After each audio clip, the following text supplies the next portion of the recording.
All right. Is everybody there? Let me see. Merci, ça fait un déjà. Ça fait un déjà. Ils t'ont vu déjà. That's my dad.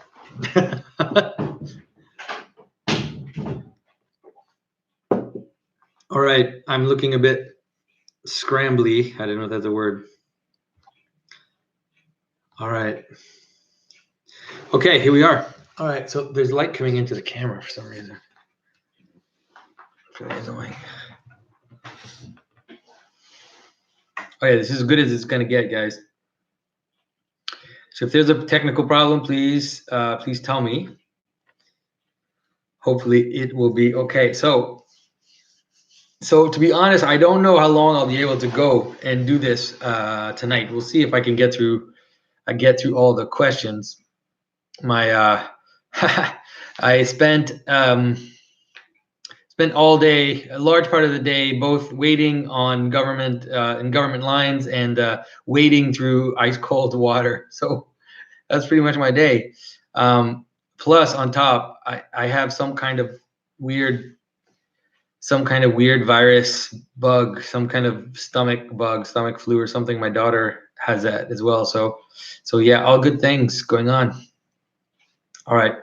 So I'm going to talk a little bit about, so for those who don't know, I guess most people that are here, at least the people that are there, know that we were flooded, that my house was flooded. I live in a town that's near a lake. I live about 400 meters from the lake, and there's a dike which goes around the city, which protects the city from the lake. And the dike is there just for, of course, for springtime, when the water starts to, when the snow is melting, and the water starts to go up, and so 2 years ago, the water came right, for those who've been following me for a little while, for 2 years ago, 2017, the water came up all the way up to the dike. Like there was just, a few inches left before the water went over the dike. And we had barricaded our house with sandbags and plywood, because our house, the way that it's made, it's kind of weird. Our house is actually at a very low point.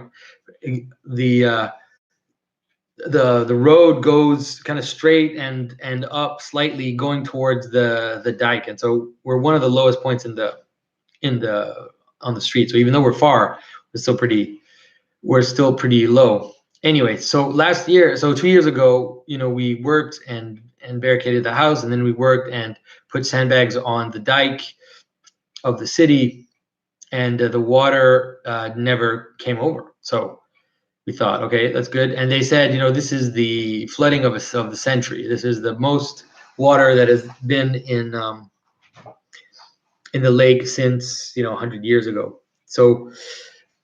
So that means that the century went pretty fast. So 2 years, 2019, it was more than 2017, and so the same thing. We spent several days during the weekends putting sandbags on the dike, trying to raise it up, because it looked like it was going to go over once again. Like there was just a few. It was really close to the top of the dike, but instead of it going over, the dike broke. So the dike busted in a certain place, and water just started pouring in. It was pretty crazy. It happened very fast. I had worked on the dike the whole day, and so the dike was really mushy. You're standing there on the dike, it was really mushy, and you could see the water was right there at the top of the dike. And so when I got back home, I thought, okay, we should at least bring things up to the first floor.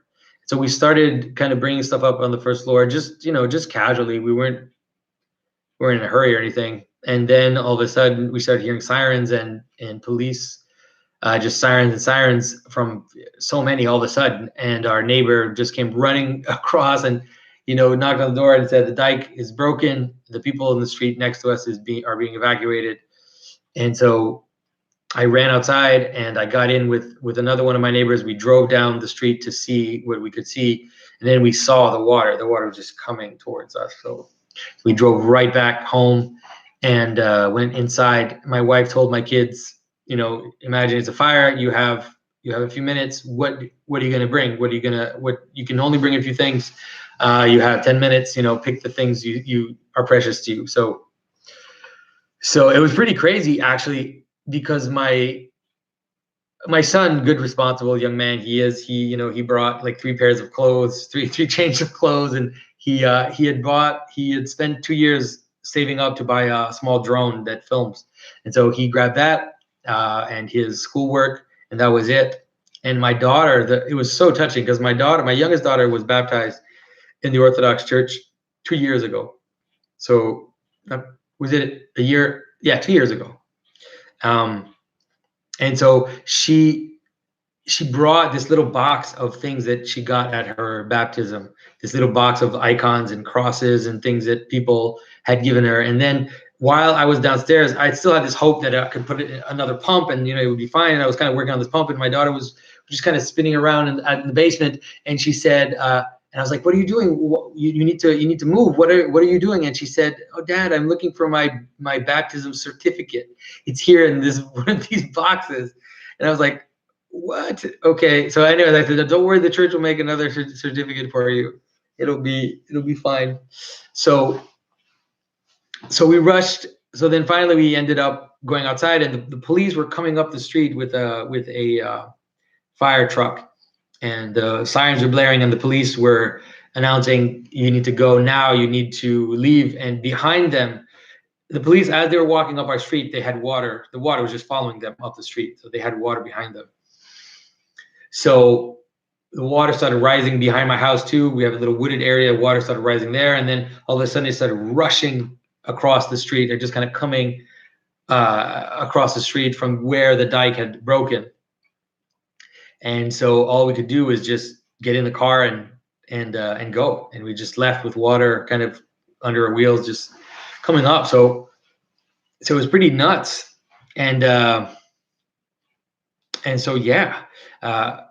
Today we went back we went back several times, but we couldn't access the house because everything was quarantined, everything was closed off.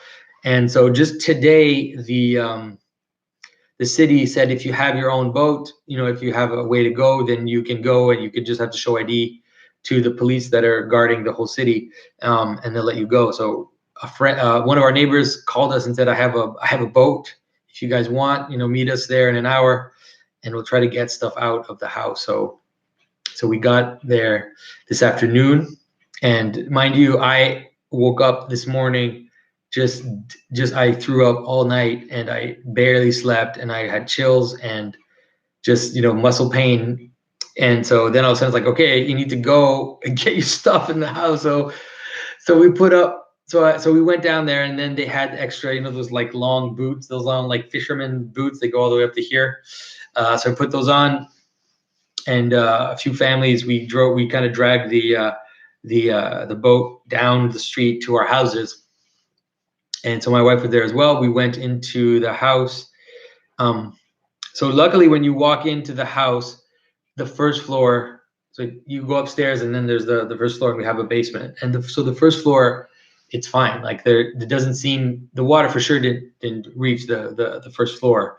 But we opened the door to the basement, and there was water, 8 inches lower than the floor. And so we don't know if the water went into the floor itself, into the beams of the floor. All that is kind of cheap pressed wood or whatever. And so we have no idea. I went into my workshop, which is behind my house, and in the workshop, I had water about up to my knees in the workshop. And the problem, this is what had happened, is that in the kind of chaos, my wife, she told me, she said, Jonathan, I had several carvings that I had finished or were close to being finished. Carvings that I've been working on for months. So it was almost like $20,000 worth of carvings, and some that I weren't totally finished, but were kind of, in the next 1 or 2 months I was going to finish. And so she said you should put all the carvings in the car, but then in the chaos and in the running and I ended up going to the workshop and just saying, okay, I'm going to put them up at the top level of the shelves that I have in my workshop. So I did that, and then we left. And when we were at my parents' house, kind of shell shocked and dazed, my wife said, the workshop isn't pinned down. It's just kind of laying down on these cement blocks. And so then all of a sudden my fear became that the workshop would have floated, and then the carvings would come tumbling down. So luckily I went today and that did not happen. So I was able to get all the carvings out of the workshop. I was also able to get some tools, carving tools, so that I can, wherever we end up staying, I can carve somehow. So it's going to take several weeks before the water goes away, and then it's going to take several months before we can actually go back into the house. So right now we're kind of in a nomadic state. We're staying at my parents, but I don't want to stay here too long. We're 5 people, and so we're looking for some kind of long-term solution for a place to stay. So we were not insured for flooding.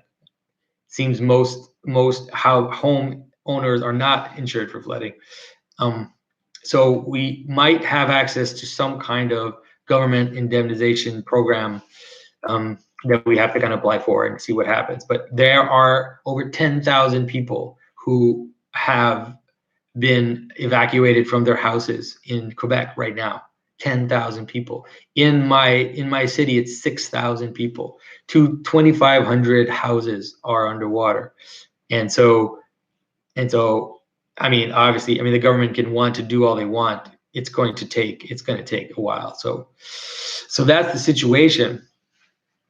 And so, being who I am, I guess, and just kind of being myself, I just couldn't help thinking about the symbolism and the symbolic structure of what was happening.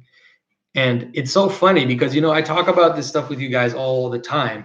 And sometimes I'm really able to perceive the symbolic structures in what's going on around me, but it's sometimes, it's harder to do when it's yourself. It's easier to see the structures of what's happening when you're watching a social phenomena or if you're looking at some political event. But when it's yourself, it's as if you're in the life. You're blinded a little bit to what's happening. And so it's all of a sudden it just dawned on me.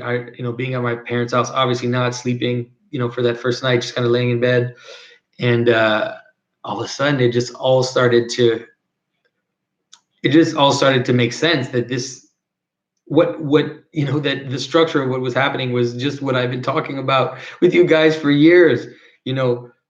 I talk to you guys about the garments of skin all the time. This idea of Adam and Eve. God gave Adam and Eve these garments of skin, and the garments of skin are there to protect Adam and Eve in the world of the fall. So there's a world that is hostile to them, and so what they need to do is they need to cover themselves in order to protect themselves. So it's a supplement. And what happens in that process of supplement is that it increases, and so that's what you see in the story, the genealogy of Genesis, where at first it's garments of skin, and then as we move forward in the genealogy up to the flood, we have different technologies. We have the city, which is invented, and then different arts, and then finally weapons, weapons of war and tools of steel. And so these tools increase in order to stay off the chaos, in order to stay off the effects of a hostile world. But the problem is that as you move out and as you add layers to yourself, then you start to do things and live in a manner which you wouldn't without those layers. I always use the example of a book of matches. A book of matches is great. I can just go like that and I have fire. But because of a book of matches, nobody knows how to start a fire without matches. And it's the same for a lot of things, for so many things. When we exteriorize through technology, we get stronger, but we also get weaker because we are more fragile. So this city, whole town basically built a dike in order to be able to live in a place where you shouldn't. Like, you shouldn't live there, because every year before the dike, people told us that every year it would flood. So every spring the water would just come up, and people had built their houses and their summer. It was a summer houses were there before, like in the 60s, 50s, and 60s, and people had built their houses in a way that, you know, in the springtime they would flood, and the water would come in, and then the water would recede, and that was it. Like, they didn't build their houses in a manner which it didn't matter, because they built their houses appropriately. But now, because we have this dike, then we all built these houses with basements, you know? And it's like, why would you build a house with a basement in a place where there should be water? But you do, because you, at some point, you take for granted the garment, you take for granted this layer that you've added to yourself, and you don't understand how it makes you more fragile. And so that's what happened. You know, this dike was there, and everybody trusted this dike. Everybody trusted on their technology. Everybody trusted it, and it didn't hold. You know, it just couldn't hold the chaos. And the other thing about this is that one of the things about the garments of skin too is that it also, because it moves further and further out into chaos, or into difficulty, or into challenge, you end up getting a bigger and bigger challenge. You kind of build up the bad thing. You know, the example that I always use is the example of antibiotics. You know, so we create antibiotics in order to stop these bugs, and it's super powerful. It works amazingly. We heal all these diseases, but then what we end up doing at the same time is we make the bugs stronger, and so it becomes like an escalation on the edge, right? So on the periphery between the antibiotic and the bug, there's this escalation. And so the bugs get stronger, and then the antibiotics get stronger, and it keeps going up like that. And at some point, you know, the antibiotics can't hold. And so now we have all these super bugs, that they think they have no solution for. And so if we have some epidemic, which would be one of these super bugs, that's it, we're done. You know, we would just all die, because we have created this super bug through our increasing of the supplement, you know. And it's something I say all the time. I always say something like, you have to be careful when you get rid of the monsters on the edge, because those monsters are also protecting you from bigger monsters who are further out. You know, it's like they're interacting with those as well. And so, you know, if you Cerberus is a big bad monster, but he's guarding the doors of hell. And that's why in stories, monsters are often guardians. You know, they often guard a treasure, or they guard something, and because they're acting as a protection against something worse, you could say, something like that. And so now what happened is, all of a sudden, so the dike breaks, and this water comes pouring in, and all of a sudden everything makes sense, right? Everything, there's a loss of meaning. Totally, there's a total loss of meaning, a loss of stability. For those of you who have read Mathieu's book, you know, this idea of flooded land that's it. You know, it's not a metaphor. When the land gets flooded, all these different things start to manifest themselves, because we become nomadic. We lose our own home, and all of a sudden we fall into this weird vicissitude. We don't have power. We lose our power over our circumstances.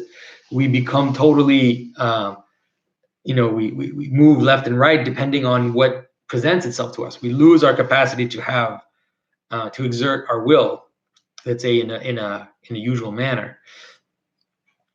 And so that's what we saw, you know. And so everything was there, you know, the danger, the fear, all these irrational emotions kind of came flooding in, panic, and then this loss of meaning, this loss of purpose. But then, because it's chaos, all of a sudden, it's like we're looking for answers. We're looking for answers, and you can see it happen really fast.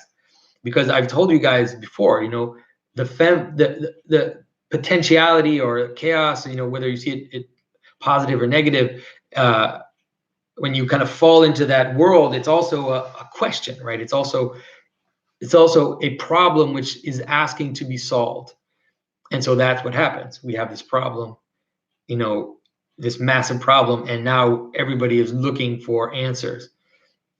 And so it's interesting. There's so many things. I started noticing so many things. First of all, the rumors. You know, I made that video about conspiracy theory, and so because we don't know what's going on, you know, we've lost our bearings. We've lost, in a certain manner, trust in the authorities, which were there to keep us safe with this dike. All of a sudden, there's this rumor mill that goes, and everybody's wondering, okay, what's going to happen? This is happening. You know, somebody said this, somebody said that, and so everybody's looking for information. And so that was very fascinating to see happen. And then, you know, just the feeling of death. I mean, going to our house today, you know, walking into the house, all of a sudden it hits you. You know, it's like all these things. You know, where you usually see me getting filmed down in my office is gone. It's gone. It's gone forever. It's never going to be back. You know, I brought up some things like my computer I was able to bring up, but then I have hundreds of books that are in the water now that are just there. And then I realized my identity too. You know, these things that mark my identity. We were able to save some pictures, but some things, like I had a little box of things that I kept from childhood, little drawings and things that I had slowly weaned down to this one box of kind of these childhood memories. And so then realizing that, you know, that's gone, that's down there in the water right now. And so then there's the other part, which is really fascinating, because then there's the part where there's this problem, this question, you know, this challenge, this whatever, this small death. It also asks for unity. It's asking, because it is a loss of unity, a loss of cohesion. It's asking for unity. And what we saw in the last few days, which has been really crazy, is, you know, our neighborhood is just a suburban neighborhood, just like so many suburban neighborhoods where people barely know each other. We kind of know our neighbors, but just the very close ones. And we talk, you know, if once every few weeks we say hello from afar. That's about it. And then all of a sudden, it's as if this disparate group of people become a community because of this call to be one. This need to be one. And it's been amazing to watch, because, you know, we would go every day. We would go down there and just see what's going on. We're about half an hour drive. So we'd drive down, and then we'd just kind of go, and then we would just see all our neighbors that were there with us. And you know, everybody would hug each other, and everybody would ask how the others were doing. And then one of our neighbors was able to get this boat, and he called us, and it's like, he's not our friend. He's just this neighbor we have, and he thought of us, that, you know, since he had this boat, maybe we could use it as well.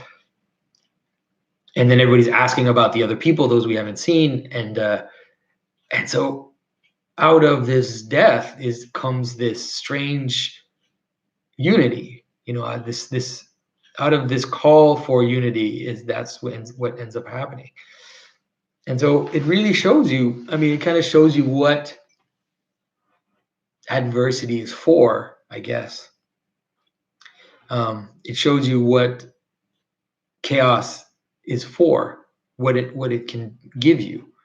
And it can give you that question, you know, it can give you that need to, you know, when people talk about that, you know, in terms of someone who's, let's say, an alcoholic or a drug addict, and they say he has to reach rock bottom, you know, he has to reach rock bottom.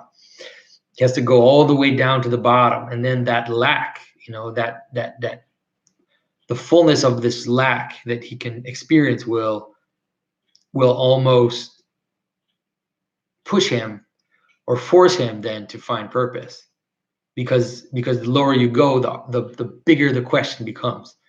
And at some point, it's like either it all falls apart, or or we come back together. And when we come back together, it really does have this strange resurrection feeling to it. At least we're not done yet, but I mean, these moments with our neighbors and this sense of community all of a sudden in some suburban neighborhood, in Quebec is pretty astounding. So that's the symbolism of this flood, guys. Like I said, on top of it, I'm sick. And so today, oh my goodness, I mean, today I woke up with all these shivers, and then I find myself wading through water all the way up to all the way past my waist. Like I had water all the way up to my chest, just kind of walking in this cold water, going towards my house. And then I had to wait. And I think that's also part of this waiting is part of this moment of question, right? It's like you're waiting for an answer. So you're waiting for something to come and take you out of the chaos, kind of pull you out. And so we had to go to, we had to wait in line at this refugee center where they were giving out information and telling people how to apply to this indemnization thing. And they were giving vouchers for clothing because most people don't, like everybody just left without clothing. They were feeding people. And so, yeah, this waiting. And this neediness, like you're needy. Nobody likes to be needy. Nobody likes to not be in control. But then all of a sudden you can kind of see the weird salvatory effect that it has on you to have a need, to need others, because unless you need them, they don't care. And so this lack and this need that we have, this frail body, this body of death, you can kind of see now. I can kind of see when I talk about how death changes into glory. I mean, I had intuitions about it before, but all of a sudden I could see it way more clearly because I could see that this death brought about more love in the world. I don't know what to say. All right, guys. So enough about this flood. So I don't know if any of you have questions about that before I move on to some of the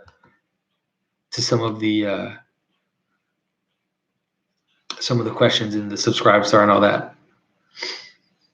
All right, I'm going to move on, and if I see questions pop up, I will answer them.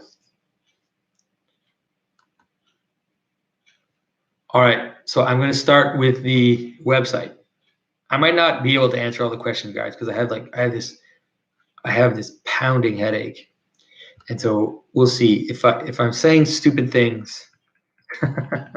Hopefully, you'll have mercy on me. By the way, everybody, Christ is risen. Can't believe I didn't start with that. That happened, but it all happened on Easter Saturday, which I'm not naive about the meaning of that. And we weren't able to go to Pascha. We weren't able to go to the service, the Paschal service.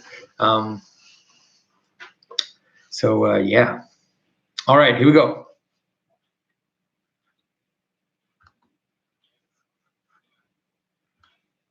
All right, so Connor Magger asks, is there such a thing as Western iconography? It seems that the Renaissance is the clear breaking off into humanism and the trope of liberation that you have described. Prior to this, however, you notice a breaking off from the canonical forms in the illuminations of High Middle Ages, Fra Angelico, for example. I love that many of the images in the manuscripts look indistinguishable from those of the Orthodox tradition, bringing to mind an Anglo-Saxon collection that looks like it could have been made in Greece. What are your thoughts on what was going on and what it might mean? Thanks. My prayers are with you, sir. Thanks, Connor. Yes, I totally agree. I agree that there should be such a thing as Western iconography. I think that as you watch the Middle Ages kind of go manifest themselves, like kind of move forward, you see a very strong sense of iconography. There's a more looseness to the Western iconography than Eastern iconography, and it's almost as if you would almost expect that to happen in the West, just symbolically. Wait, are you guys still? Can you still see me? Yeah. All right. Okay. And so you would almost expect that to happen. And there was also, it seems like there was really this discussion going on, this invisible discussion we can't totally identify between the artists of Constantinople and the artists of France and Italy, which kind of brought about this common language of iconography. And then in the late Middle Ages, like the late Gothic, it seems to start to break down, and we start to get a sense of a loss of structural meaning. I always talk about iconography being a kind of algebra, and it's not only that. It has also a looser aspect to it, a more human aspect to it, but it definitely is to some extent a kind of algebra. And then what happens is that starts to fall apart, it seems, in the late Gothic, and then in the Renaissance for sure. In the Renaissance, what you have is a desire to impose the individual talent. Artists are more preoccupied by showing their own genius, their own capacity to surprise, to innovate, all that.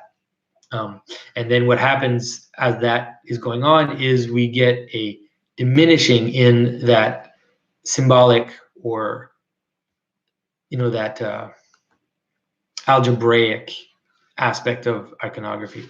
And so the idea now is, there are some iconographers, for example, someone like Aidan Hart in England, who is trying to restore a Western iconography, is trying to kind of imagine if the Renaissance had never happened, I guess, and things had continued, an iconographic tradition had continued in the West, what would that look like?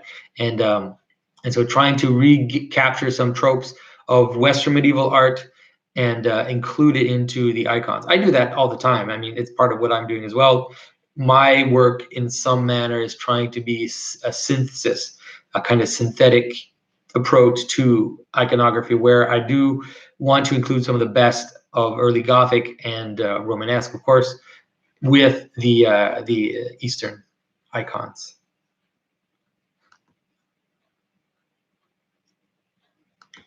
All right. So Jacob, I imagine that's Jacob Russell, asks, do you think there are means outside a church, but within a community, in which a person can begin to heal their heart? Is it possible that every person's heart, even those on the fringe and periphery, can be a dwelling place for truth and life? Or is it true that truth and life and love are always calling us and drawing us to the church, a societal center being, and only then can the heart, a human center being, truly begin healing? In less cryptic and metaphysical language, I'm trying to understand what church is and what salvation is, and how both are connected and why.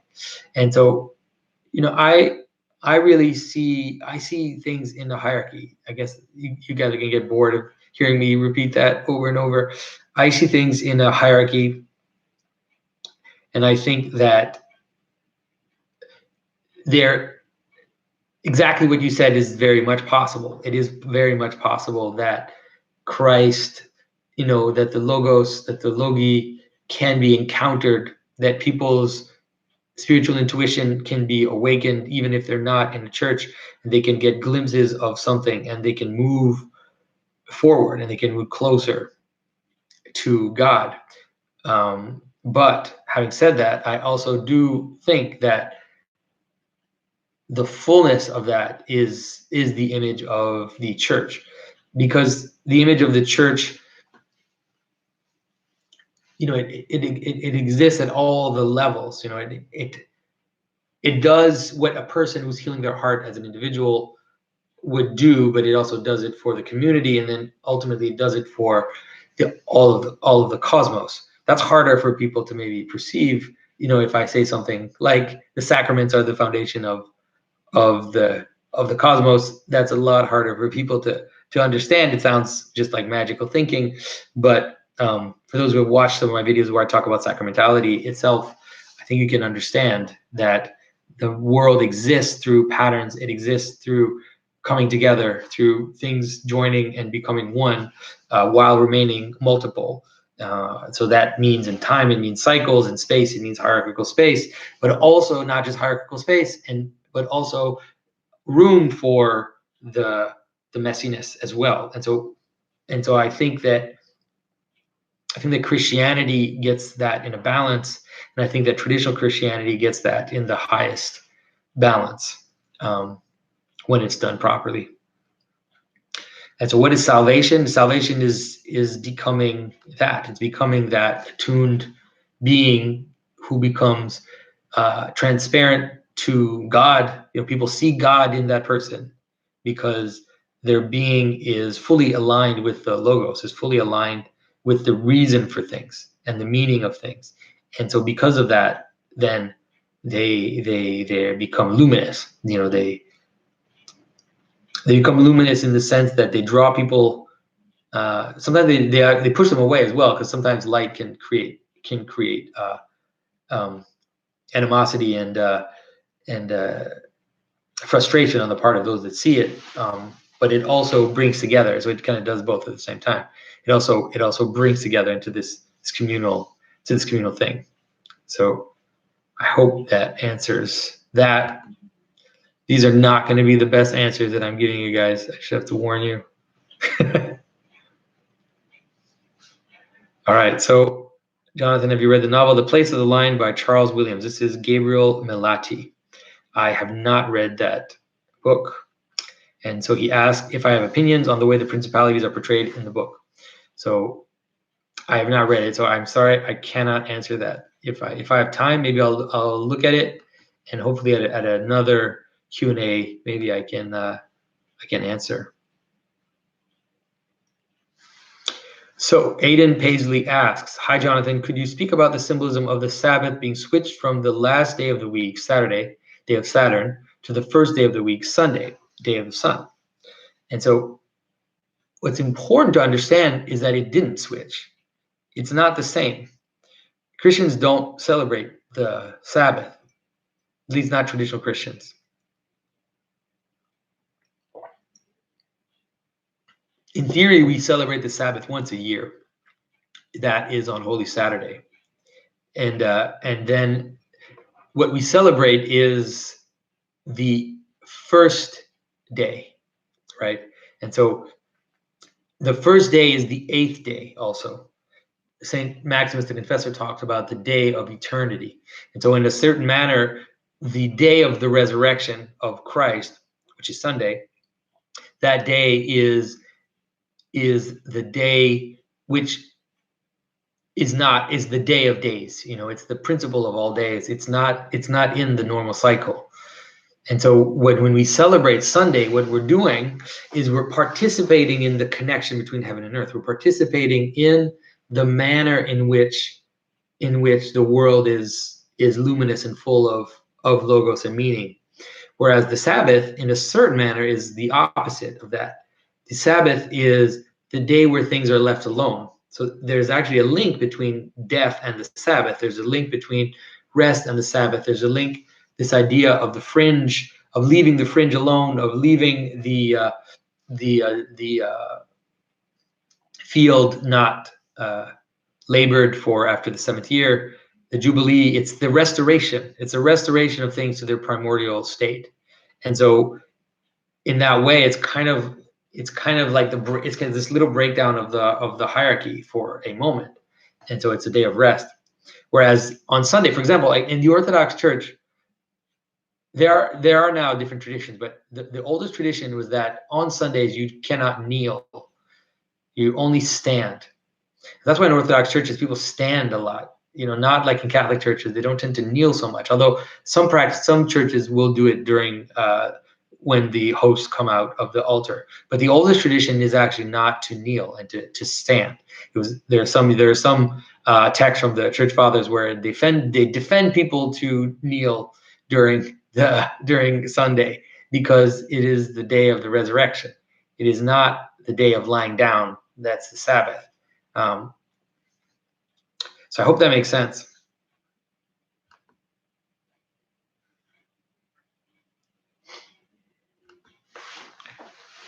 All right, so Vladimir Bachu asks,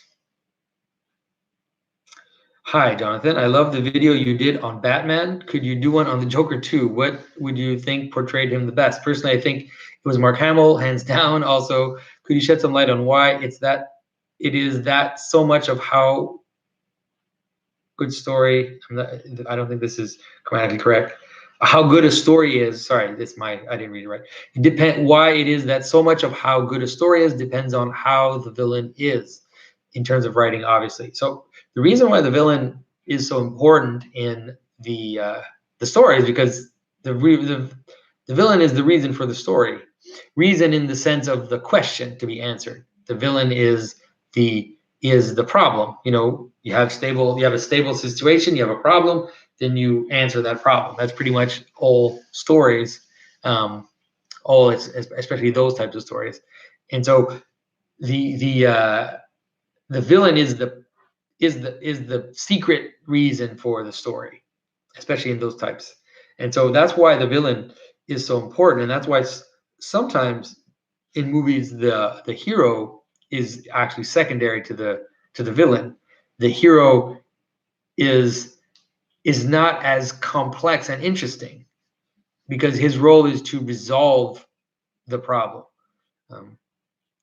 Whereas the villain is subtle and complex, and all of this kind of and conflicted and all of this. So I mean, obviously there are grays because we have anti-heroes and we have heroes who have all kinds of existential questions, of course. But I think that that's why the villain exemplifies that more, and that's because of what I just mentioned. In terms of the Joker, if you watch my videos on clowns, I didn't go too much into the idea of the killer clown, but I was hoping that people could extrapolate from what I said and understand also the dark side, because of what the Joker represents, this uncertainty and this little dose of upside down. Then that also has a very dark side, and that's why I think clowns have always been meant to be scary. I don't think this is a recent thing. I think that clowns have always been on the cusp of both, on this kind of ambiguous face that could make you laugh or make you run away. And I think the Joker for sure. I mean, when I was a teenager, the Joker was my favorite character because I felt like he embodied this whole notion of madness and of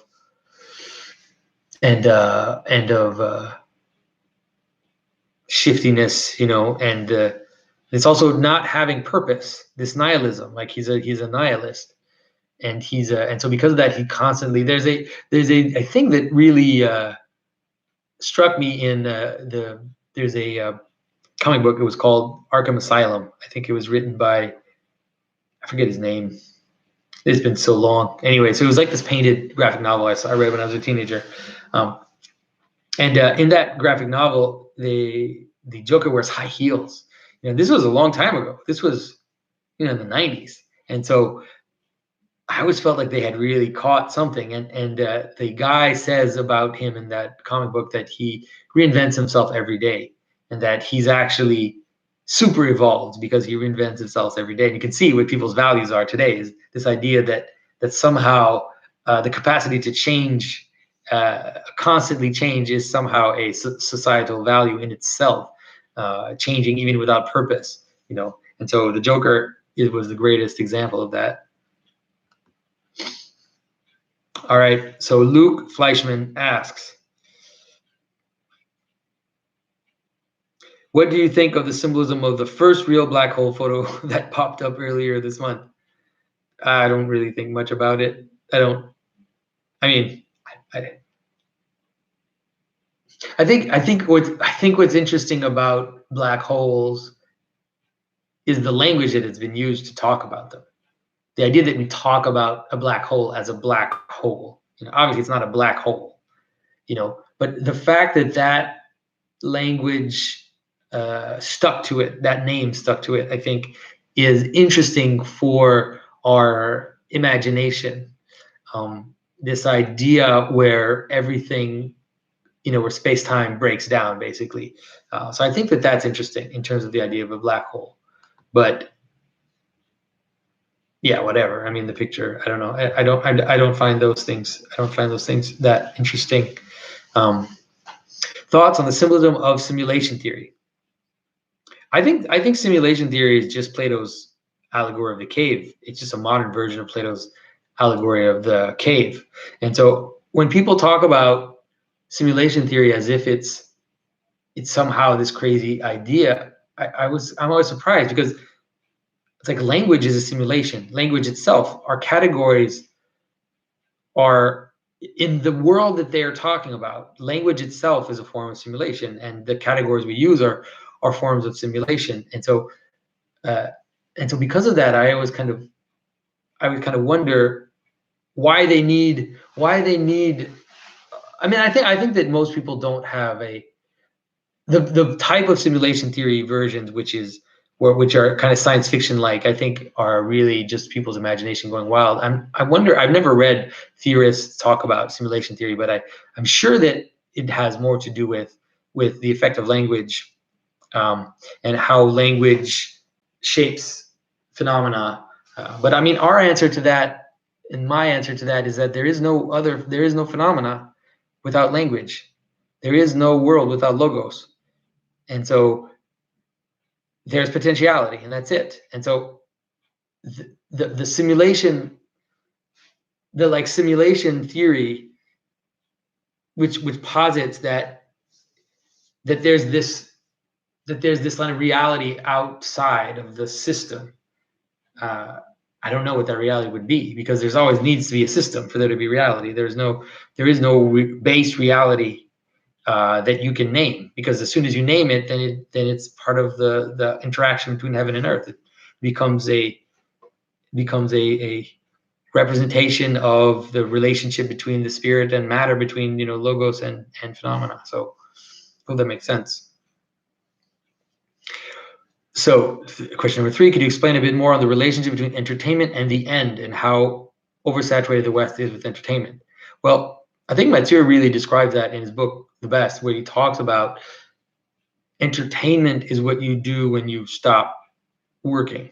So you work during the day, and then at the end of the work day, then you entertain yourself. And if you watch the video on the carnival I did, those are really the archetypal versions of entertaining, which is the turning, the games of chance, snakes and ladders. You throw a dice, you don't know what's going to happen, up and down. Reason falls apart, and we have pointless activities which do not have purpose. And so I think that because that's what entertainment is, then when entertainment takes over our horizon, you could say, when we become an entertainment culture. For example, in Montreal, the most center part of town, like the most downtown part, they developed it as of something they called the place of shows, the place des spectacles, the place of spectacles. And that's it. That's the center of town. That's the most center of town, is a place where they have festivals, music festivals, all this kind of entertainment stuff. And so I think that when that becomes the center of your town, yeah.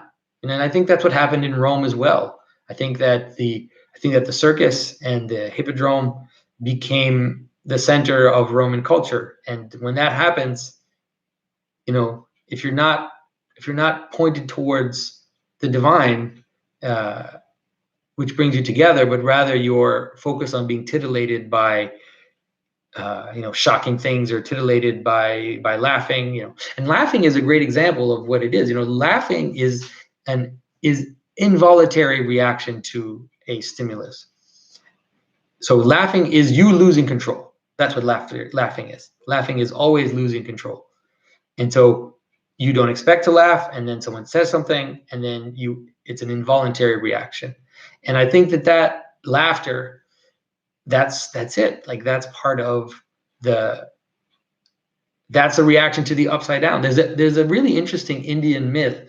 I forget the name of the character in the myth, but it's the origin of laughter.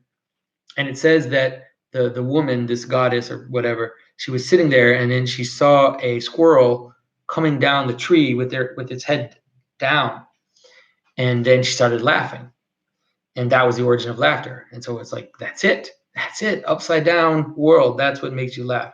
And so what I've been focusing on recently with these new videos is to also show how laughter can also flip things back.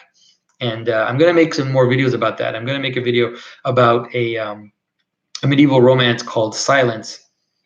And in that romance, you have Merlin who laughs uncontrollably almost during the whole part that he's in the story.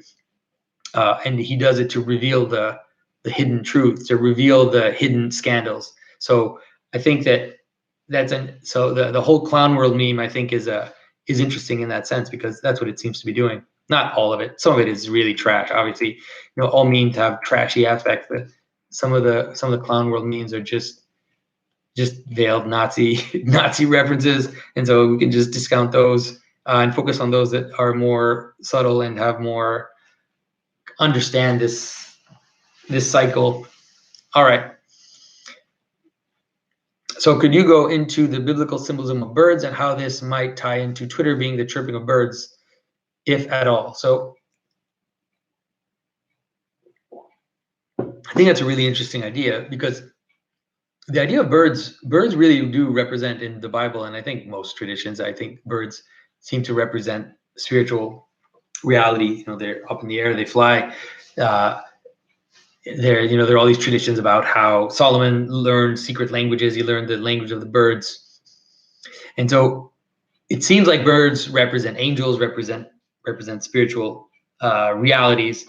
And so, but there is also a negative aspect to the bird, and it is a kind of disconnection. It could be. This is the problem with spiritual things in themselves. They can be problematic, because if they're disconnected from phenomena, then they go in all different directions. It's like if they don't need to connect to the actual world, then it becomes this chirping, becomes this ringing in your ears, and it seems like that's what Twitter has become, in the sense of talk about these echo chambers where people are just in ideas. They're living in these ideas, but these ideas are incestuous and are just kind of, let's say, feeding on each other, and they're not connecting. They're no longer trying to connect it to phenomenological world. And so then you have the craziest things that we all see it on Twitter, all the insane things people are saying, where it's like it can become a lie, when a spiritual pronouncement doesn't connect with the phenomenological reality, then it becomes hypocrisy, becomes a lie. That's what Christ criticized of the Pharisees all the time, was that they say this, but they do this. It's like, you have to say and do together. If you say and you do the opposite, then you're disincarnated. You're a disincarnated being, whereas the incarnation pushes towards the say and the be together, right? That's the creation of the world. That's why hypocrisy is so important in the story of Christ. All right. So Jacob asks, this is always Jacob Russell, our great Facebook moderator. Here's a thought I've been rolling around in the old noggin. Taboos are like walls that protect a society's moral and ethical sensibilities. Victims are oppressed by walls because they are keeping them inside when society has deemed them outsiders. So they break taboos because freedom to be me. FYI, this has stemmed from the article about the mother who gave birth to her grandchildren. What do you think? Can you expand on this? Yes. Yeah, I think so. I think taboos are usually there to prevent the deluge, prevent the flood.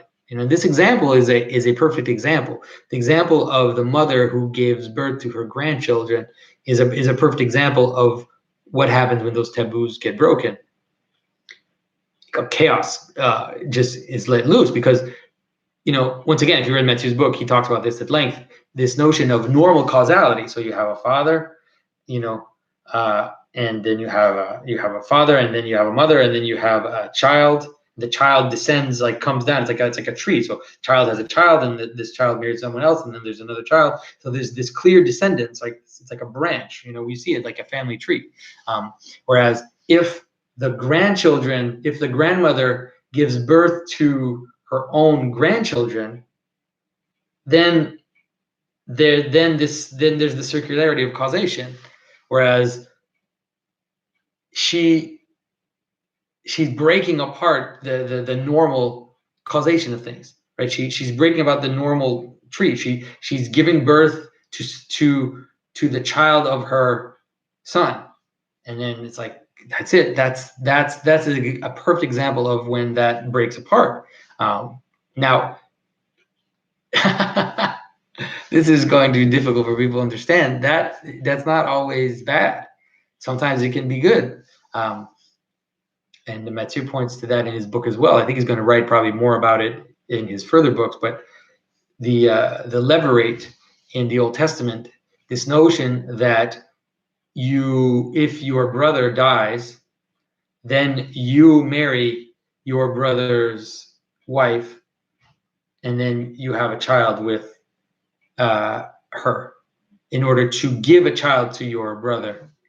And so that is a form of breaking taboos, because it is a taboo. It's against the rules in the Bible to sleep with your brother's wife. But then when your brother dies, then it becomes a manner in which your brother his line is resurrected.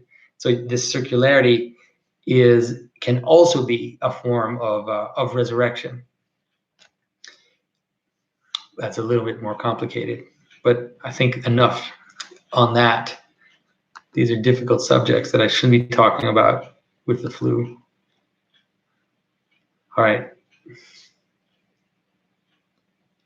So Jacob asks another question. He says, could debating be a form of idea veneration mixed with individualism, all the while comparing sizes?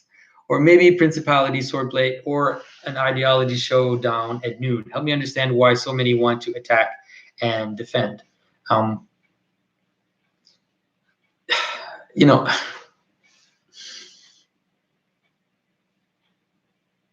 I think there's a place for everything. You know, I think there's a place for debate. I think there's a place for that kind of intellectual swordplay. I don't have a problem with it in itself.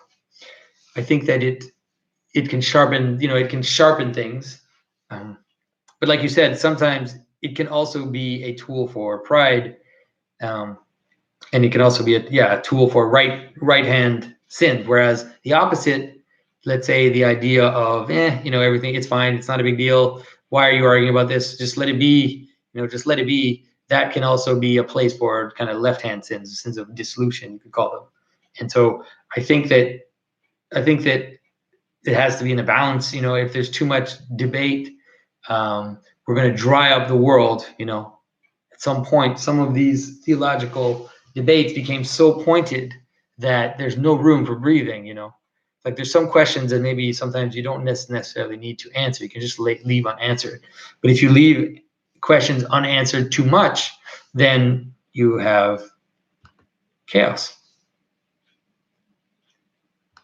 All right. So David Flores asks, I loved reading Arthurian legend growing up. Could you do a video on a symbolic interpretation of Sir Gawain and the Green Knight? Also, have you thought about doing a live stream of your carving? Yeah, not now. I'm not doing a live stream of my carving now. I'm going to struggle just to make these videos. But yeah, I'm not against the idea of doing a live stream of myself carving. I haven't done live streams really, like public live streams yet. It's like a whole other thing with all these weird, what is it called? The super chats or whatever, all that stuff. I'm not sure I want to get into that. So anyway, we'll see. But I would definitely love to do a video on Sir Gawain and the Green Knight. It is a story that I like quite a bit, but I won't go into it now because, man. All right, so Eddie T asks, what are your thoughts on the trope of possession? In particular, do you think a principality or demon would target certain types of individuals, and to what purpose? Is there an acknowledged remedy for this sort of ailment within Eastern Christianity? What stories, if any, shed light on how we should think about possession, symbolically speaking, of course. So, I mean, possession is just because we all. So imagine a person as being surrounded by demons constantly. You could imagine it. You can imagine it outside of the person. You can imagine it within you. You have all these demons that are pulling in different directions. You have desires. You have all these different desires, which the cosmic version of those desires is a demonic being, we could call it. And so let's say you have you have the demon of gluttony. So you have this insatiable desire to eat. You have this desire to find meaning in food, to kind of throw yourself into this one thing.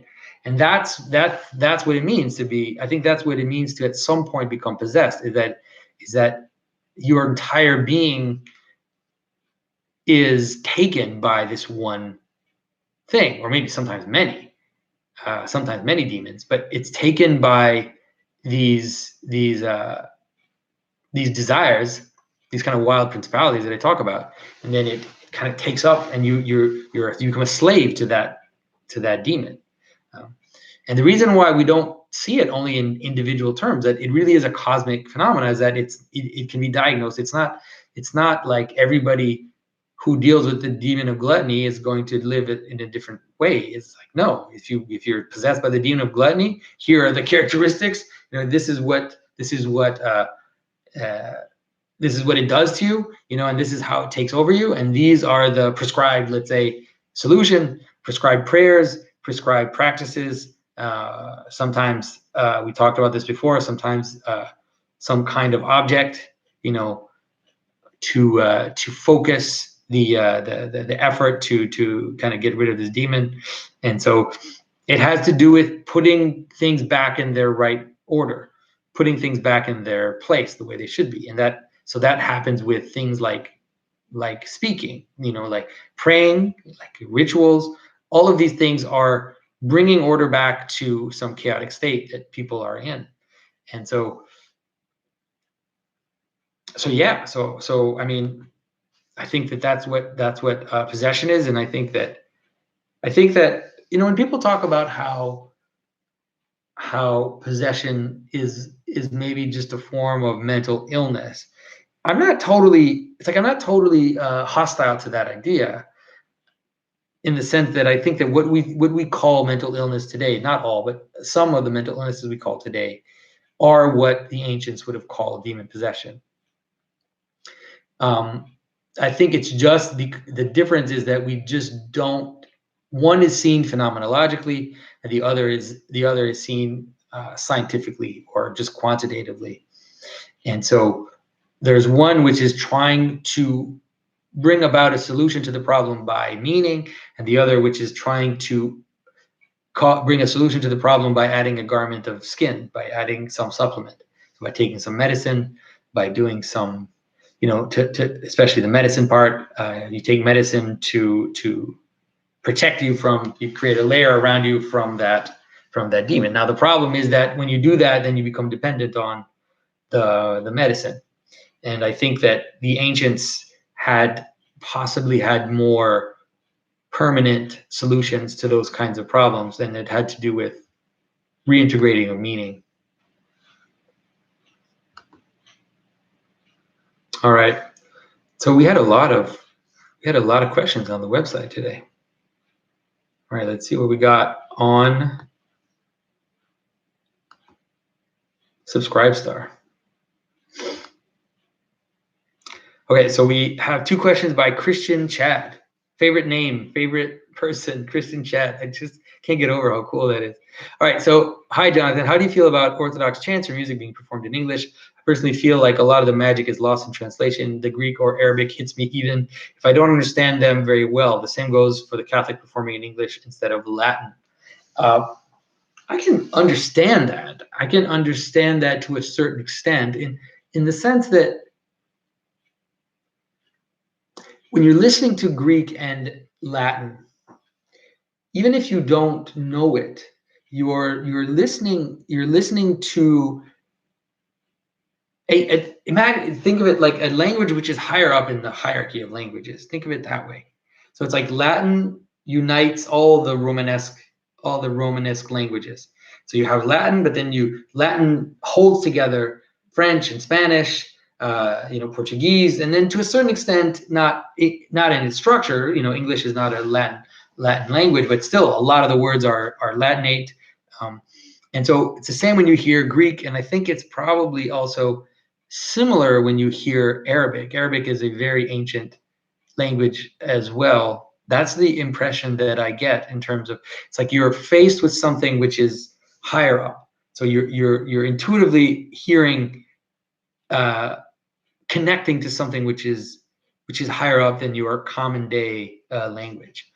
Now, having said that, I think that we always run a risk, and this is the risk of not translating. It's the same risk that I talked about in terms of when heaven and earth don't connect, that if you go too far out and you don't translate, you're rigid in terms of the the center, let's say, then at some point people don't know what you're talking about. People stop remembering what it is that's going on. And so when that happens, we're in a difficult situation. And I think that that's when you need to translate.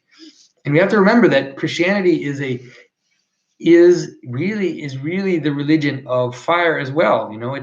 It's the religion of the cross, it's the religion of the center of the heart of all that, but it's also this religion of fire and this notion that God will reach to the ends of the world, that Christ will be with us until the end of the age.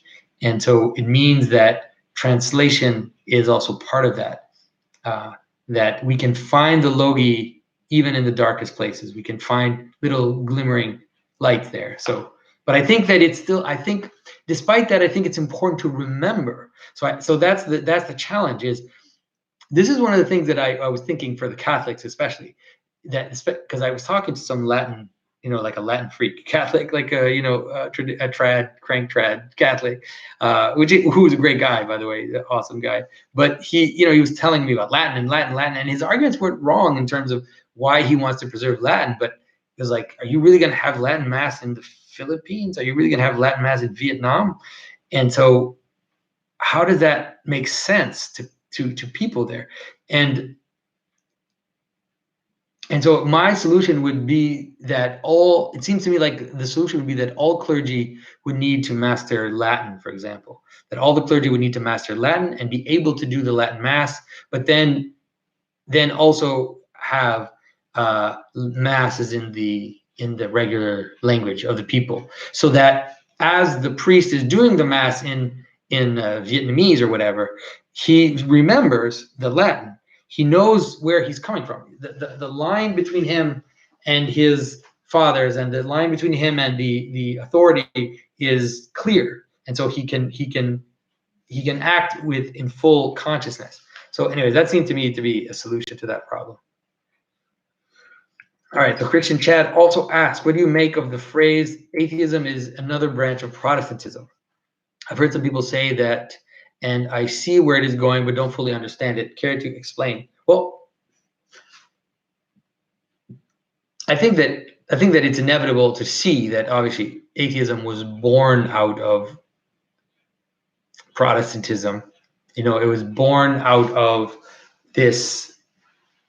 It's not just Protestantism, Catholicism as well, but most of Protestantism seemed to have it's like God started to be pushed. It started to push God up higher and higher in the heavens, you could say, and to disconnect God from the earth. And so that what that did is that at some point God became, the clockmaker. God became this reference who's not involved in human affairs, who is so far away that at some point, he just ceased to exist. Or at the same time, then God became this sentimental uncle, this like God is your buddy, God is, Jesus is my friend type idea. So God both in the same time frame, let's say, starting in the 12th century, but then increasing as the centuries went forward. There was one pendulum swing pushing God up higher and higher making God into a distant, completely transcendent being that had no connection with reality, with manifest reality, and then at the same time bringing God down to basically be, the cliche God on a cloud, bearded dad who, yeah.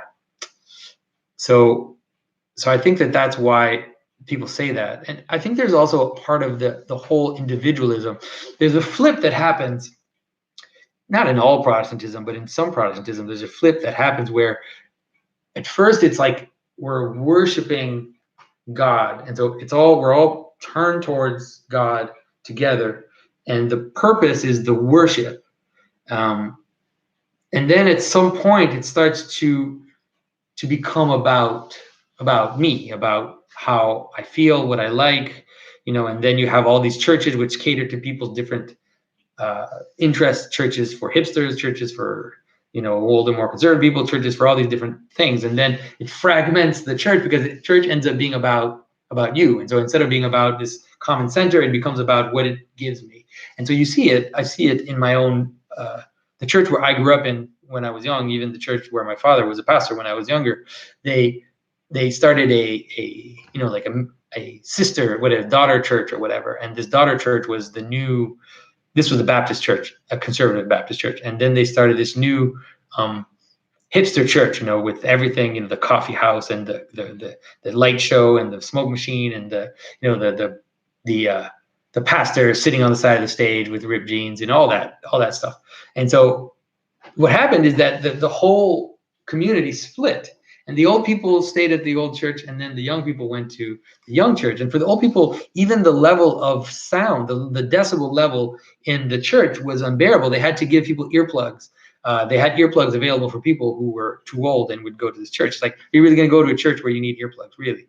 And so you could see this fragmentation happening as the desire became not proper worship to God, but how can we get people into church? How can we get these kinds of people into church? How can we cater to their own needs or whatever? So, yeah. All right, let's move on to Patreon. I had a lot of questions this time. Feeling a little bit better. I think talking to you guys is helpful. Today was just crazy, so it's actually kind of nice to talk about symbolism instead of carrying heavy things to a boat, in cold water. All right, so Mark Peters asks, hello, Jonathan. You had speculated that fairies were possibly leftover members of a old hierarchy, almost orphaned. Was this hierarchy part of the created order, or did someone in the created order bring it and so then them into being? How can a being of our own intellect and will, like Santa Claus, now have his own agency? And so then he says that his post also vanished. I don't know what happened to your post. Look,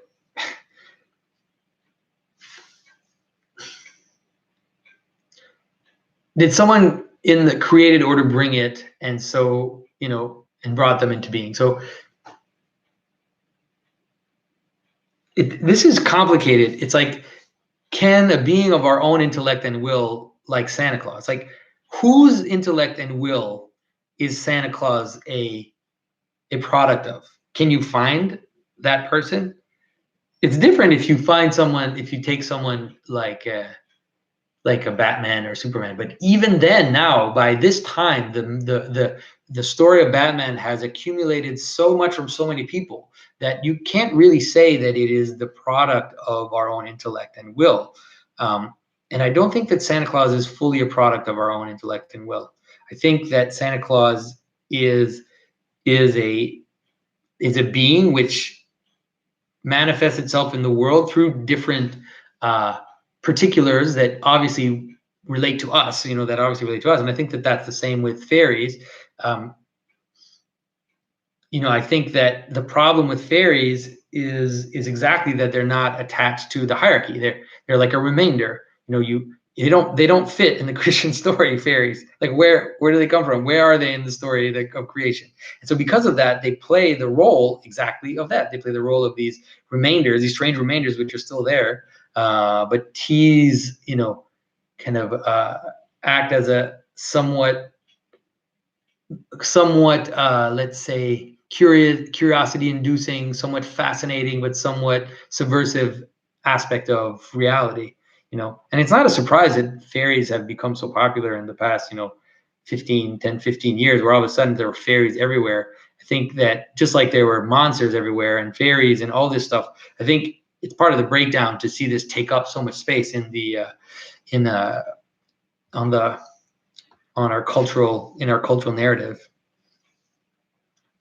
All right, so Anjo Terpstra says Calvin once wrote that God decides what is good because if he did not so, God would be submissive to another principle, which wouldn't make him God. I was wondering how the Orthodox tradition regards this issue, because having listened to your talks, I'm more tended to think about God or the will of God as being good rather than deciding what is good, which would make God less arbitrary. Yes, exactly. You totally nailed it.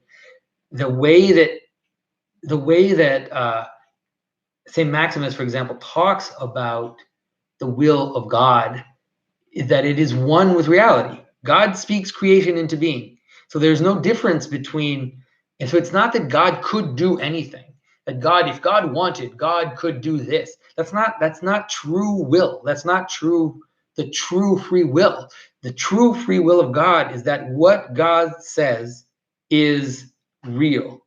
It is, and everything that is not that is a misunderstanding, is a distortion, is a twisting of reality. And so it's not that God decides what is good and he could have decided otherwise. Like, you have crazy quotes from Luther and some of the reformers where they say, no, from even Occam. Occam said crazy things like, if God decided that murder would be good, then it would be good. It's like, that's the problem. God would not decide that murder would be blanket good, because that's just not reality. There is no other reality besides the one that God created. I don't know if that makes sense. And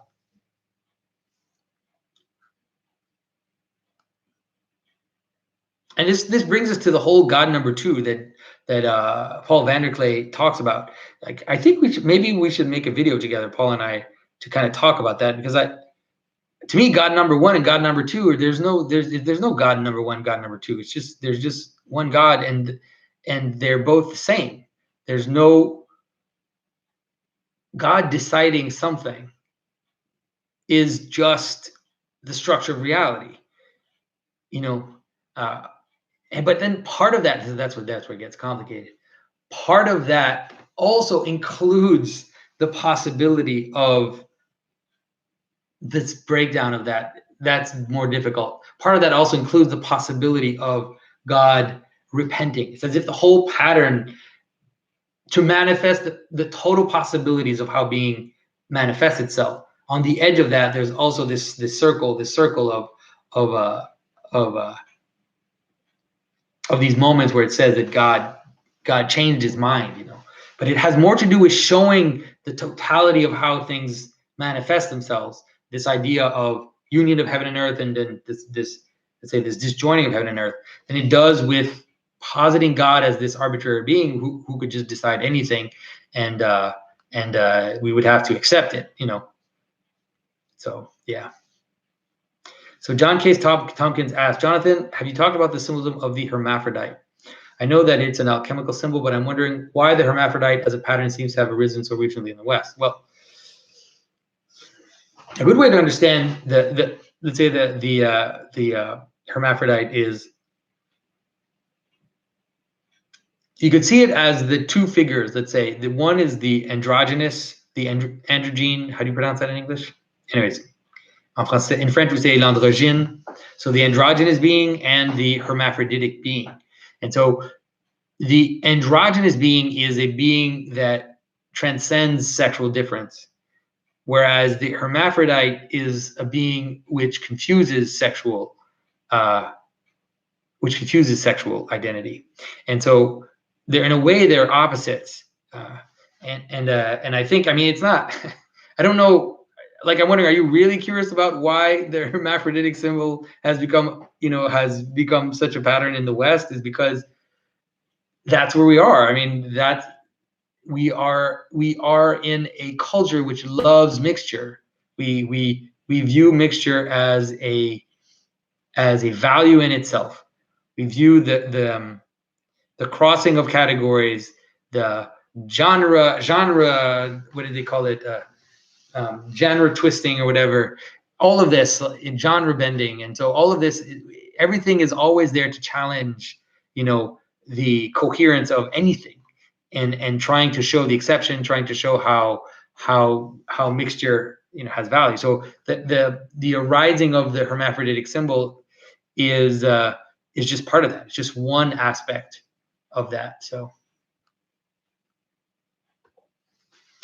all right. So Drew McMahon talks about, can you talk about the dark night of the soul, the phenomenon, not the poem? Many saints, most recent famous being Mother Teresa, talk about their complete lack of experiencing of the transcendent, that they felt completely separated from God.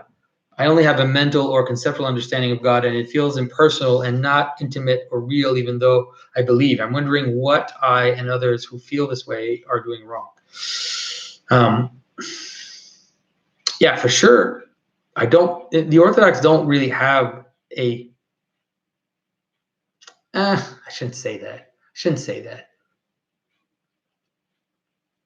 They don't have exactly the same idea about this idea of the dark night of the soul. They do have a notion, which is the remembrance of death, where the mystics are meant to remember their mortality constantly. But the remembrance of death and let's say, to plunging yourself in your own mortality and always meditating on your mortality, is meant as a kind of safe gap, like a way to prevent yourself from going there, like prevent yourself from letting yourself fall to your passions and stuff.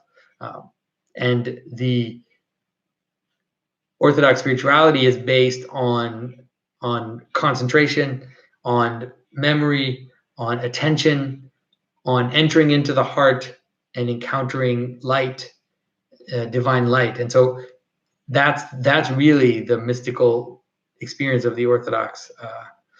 I'm not saying that I've experienced that, but I think that once you also start to see that when you experience love in the sense not of just the feeling, but when you see the world come together, like I talked about this, when you get these intuitions where things kind of pop together, that is a little glimpse, right? That's a little experience of your nous, of your intellect kind of grasping a little bit of light, and the idea, of course, in the Orthodox tradition is that this is something which can happen, like a kind of cascade of that, where all of a sudden the world becomes full of light, and you see God, shining through. So, yeah.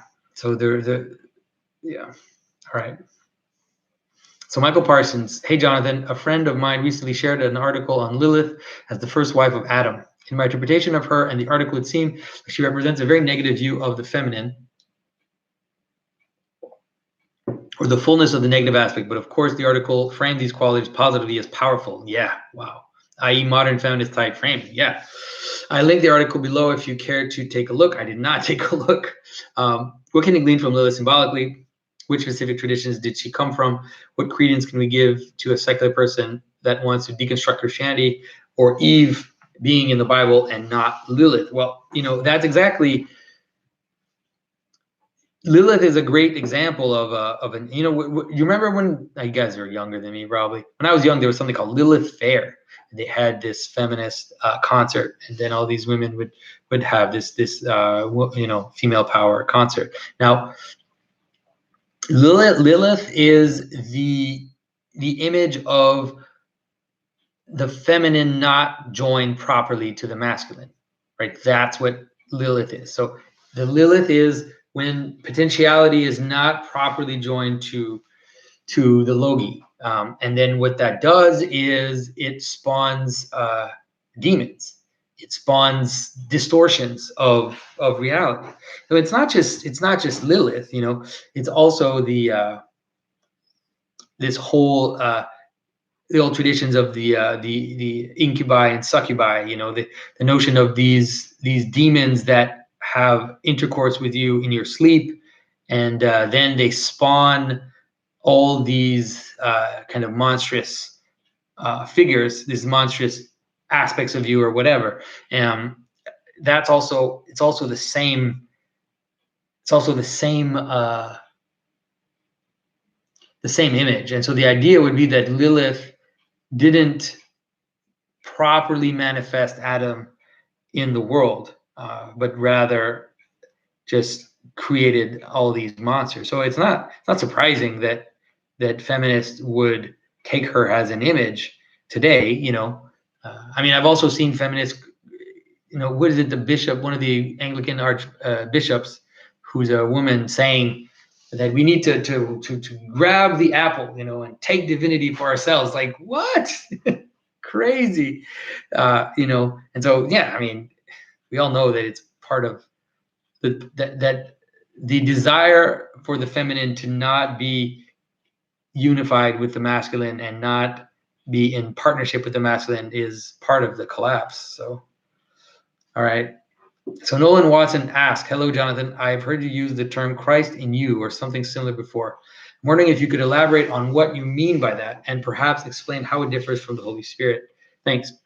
So Christ, the idea of Christ in you is the idea that that all of phenomena, that everything that exists is connected to Christ, is connected to the divine logos. And so to live in that, right, to live in that place is for Christ in you to live. So it's not me that lives, but it's Christ in me. And so what that ends up being is, to a certain extent, it ends up being your true self. But this is also the problem that we have today, is that we think that our self is these thoughts that we have. We think that our self is these desires we have, these emotions, these things. Whereas the traditional vision of a human being is not that at all. Is that your true self is that which connects you to do the logos, that which connects you to Christ. That's your true self, and it doesn't fuse you, like it doesn't make you disappear as a particular, but rather it fills all your particularity with light. And so, yeah, and so the term Christ in you actually comes from St. Paul. And so the Spirit, I guess this is complicated, but the Spirit is you could say that when Christ is in you, then the Holy Spirit is in you as well. The Father is in you. The Christ, by Christ being in you, then you also participate in the life of the Trinity through Christ. So you get all these kinds of things which are said. So trying to figure out what all of this means. But the Holy Spirit seems to be more a kind of power, a kind of power to fill the world with Christ. You could say it that way. It's as if Christ is the seed, is the logos, and then the word, and the Holy Spirit is that which pushes the word, right? The breath which pushes the word out.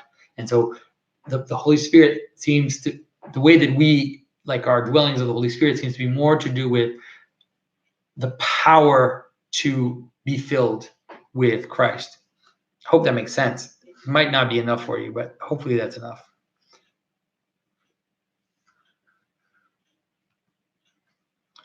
All right, so I'm going to look at some of the questions in the chat. I'm working on this small screen, guys, so I couldn't look at your comments in the chat as I was looking at the other questions. Let's see what we got here.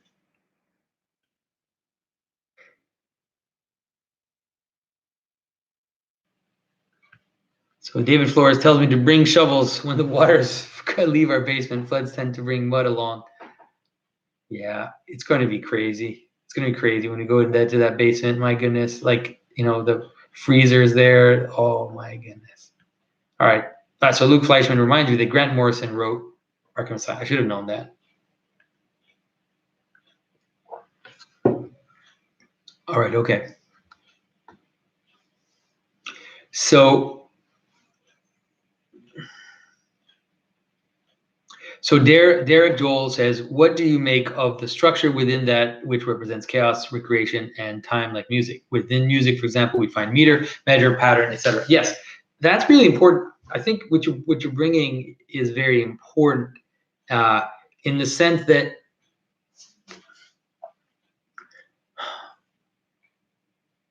so there's the equivalent of there is the equivalent of space, you could call it, in time. This is using my brother's terms. Just always remember that these terms are terms. You know, you have to be careful not to be too attached to them. In space, there is the margin, right? There's the place where the identity breaks down. You could say that that's the taking over of time. And then in time, or in music, or in cycles, there's also a regularity. There can be a regularity, which, for example, the seasons, the liturgical year, like you said, meter, rhythm in terms of beat, which is that stability within time. Okay, so in space you have the breakdown of space, and then in time you also have the stabilization of time, right? So those two things kind of interact with each other. Hope that makes sense. All right, okay. So I think we're done, guys. So yeah, so as I finish, I want to thank everybody. Like, so many people have written me just great messages of encouragement, and I know that a lot of you guys are praying for me, and I want to thank everybody who has done that. Some people have even sent me money through PayPal. So I just want to thank everybody who is thinking of us and who is thinking of how to help us. And it's very heartwarming to know that that this is happening as we're dealing with our own little chaos. And so this little moment for me, guys, doing this Q&A, even though I was so tired, I was just so dead, is a little moment of stability in my mad situation. So I really appreciate you guys being here and interacting with me. So so I will keep everybody posted about our situation and what's going on. And yeah, guys, thanks, and I'll see you soon.